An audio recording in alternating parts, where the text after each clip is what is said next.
So good morning students. Yesterday we have discussed about the passive transport which is taking place in plants. So under passive transport we have diffusion and facilitated diffusion. Now let us see the other process which is called as active process. So in this process, in this transport, we have only one process which comes under, which is called as osmosis. So this osmosis, as I told you, it is the movement of molecules from lower concentration to higher concentration against concentration gradient is called as osmosis. So this osmosis can be demonstrated by means of two experiments. So yesterday I have already told you about potato osmometer experiment, and now we are going to see another experiment which is used to demonstrate the process of osmosis.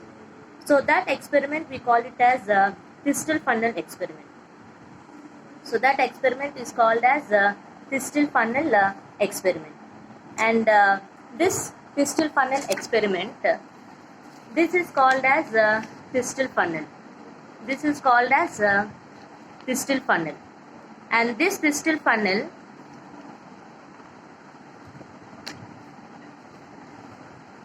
this is called as a Thistle funnel, and this Thistle funnel is filled with a solution which is called as a sugar solution, highly concentrated sugar solution, and this is placed in a beaker of water. This is placed in a beaker of water, and at the bottom of this we are going to tie a membrane which is called as plasma membrane. We are going to tie a membrane at the bottom of this Thistle funnel, and this membrane we can get it from the egg. So when we boil an egg, we can see a small, very transparent thin membrane that is called as plasma membrane. So this egg is placed in dilute HCl. Then this outer shell is going to get absorbed. The outer shell is going to get dissolved, and now we put a small pinch or small hole into that. The yolk will get drained out. Then the remaining membrane, which is a thin transparent membrane, that is taken out, and then it is attached to the bottom of this Thistle funnel, and this is filled with highly concentrated sugar solution which is placed in a beaker of water. Then if you want, you can add a little amount of color to this sugar solution in order to see its raise in the level of sugar solution. Now it is left for some time in that way. Then the water molecules will begin to move from the beaker into the Thistle funnel, and thereby the level of the sugar solution will begin to rise. So this movement of water molecules from lower concentration to higher concentration across a semi-permeable membrane is called as osmosis. So this osmosis can be demonstrated by potato osmoscope experiment as well as Thistle funnel experiment. So these are about the two processes which are occurring in plants and by which the transport of water and minerals is going to take place. Now let us see about the different components which are present in water, because water is the main medium for the transport of these various substances, either for the movement of water and minerals or for the movement of food substances. We require water. Water is going to act as the main medium. So we are now going to see what are the different components which are present in water. So the next topic of ours is components of water. So as we all know, the water has molecules, and these molecules will be randomly moving. These molecules will be moving randomly, as a result of which the kinetic energy of this water will be more. This kinetic energy is called as free energy of water. This kinetic energy is called as free energy of water, and this free energy of water is called as water potential.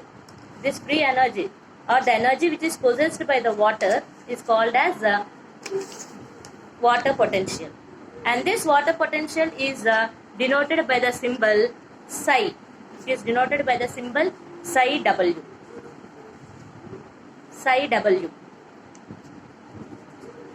Then when we add any solute to this, solute means the one which is present in lower concentration, or the one which is present in lower amounts is called as solute. For example, salt solution. Here salt we are going to put it in lower amounts, whereas water is taken in higher amounts. So salt is called as solute, whereas water is called as solvent. These two together we call it as solution. So in a solution, when we add salt or sugar to water, these molecules will go and bind some of these water molecules. Thereby the energy, the free energy is going to get reduced. So this lowering of water potential by the addition of solute is called as solute potential. The lowering of water potential by the addition of solute is called as solute potential. So this solute potential, so the more the concentration of the solute, the less will be the solute potential. And it is always expressed in negatives.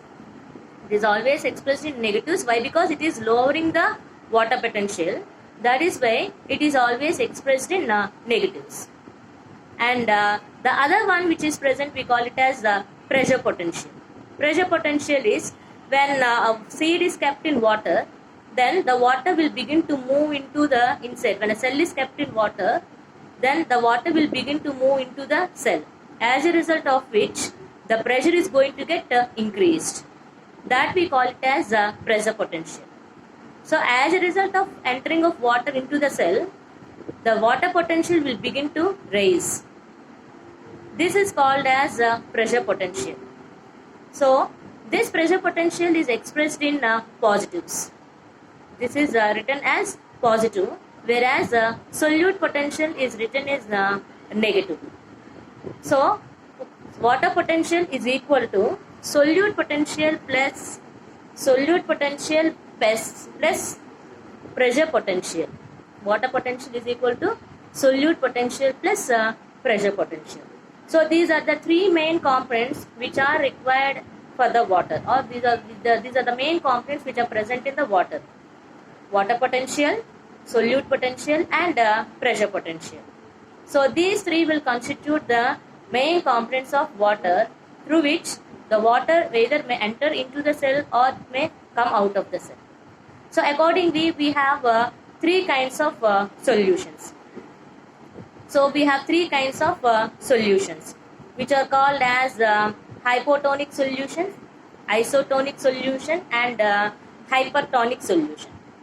Hypotonic solution, hypertonic solution, and isotonic solution. Hypotonic solution, here the solute concentration will be less. The concentration of the solute is less. That means less concentrated solution is called as a hypotonic solution. So in this, when a cell is placed in a hypotonic solution, that means in less concentrated solution, the concentration of the cell will be more, whereas the concentration of the medium will be less. So when it is placed, the water which is present in the medium water, surrounding medium, will enter into the cell. Thereby the cell will become turgid. So in a hypotonic solution, the cell will become turgid. Why? Because the water or the medium in which the cell is present is in higher concentration, whereas the cell is in lower concentration. Cell is in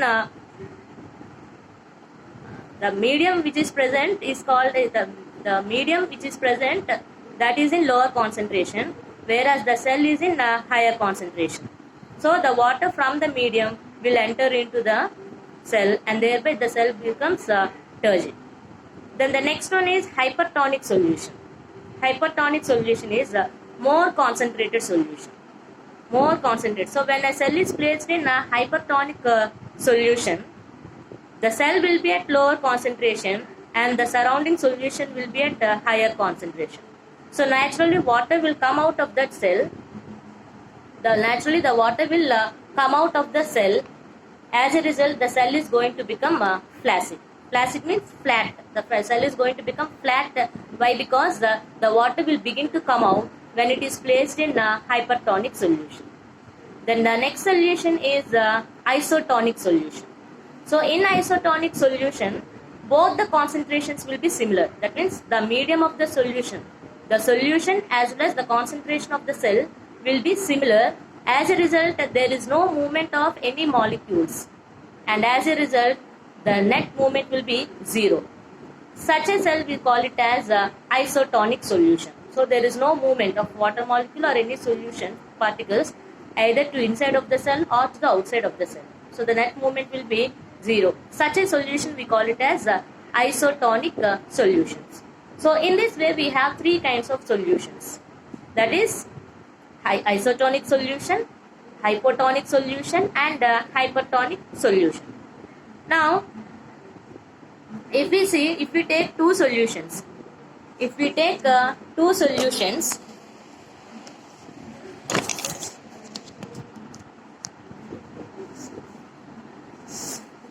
the next concept is plasmolysis. The next concept is plasmolysis. So plasmolysis is nothing but when a cell is placed in a hypertonic solution. Then slowly the water will begin to come out of the cell. Cytoplasm of the cell and gradually from the vacuole of the cell. Therefore, the plasma membrane will begin to get departed from the cell wall. This stage where the plasma membrane will begin to get departed from the cell wall is called as incipient plasmolysis. So when the cell is placed continuously in the same solution, in the same hypertonic solution, then the entire plasma membrane will get shrunken. That shrunken stage of the plasma membrane, that is called as plasmolysis. So this plasmolysis is mainly useful for the process of pickles, for the storing of pickles. So we are placing more amount of oil and high amount of salt is placed in the pickle, or the high amount of salt is given, or high amount of salt is added to the pickle, so that any microorganisms which are present, the cells will undergo plasmolysis, as a result of which these microorganisms cannot survive in that pickle. So that is the main usage of this plasmolysis, which has many applications in our daily life. So if you are watching for the video for the first time, please like it, share it and subscribe it. Thank you.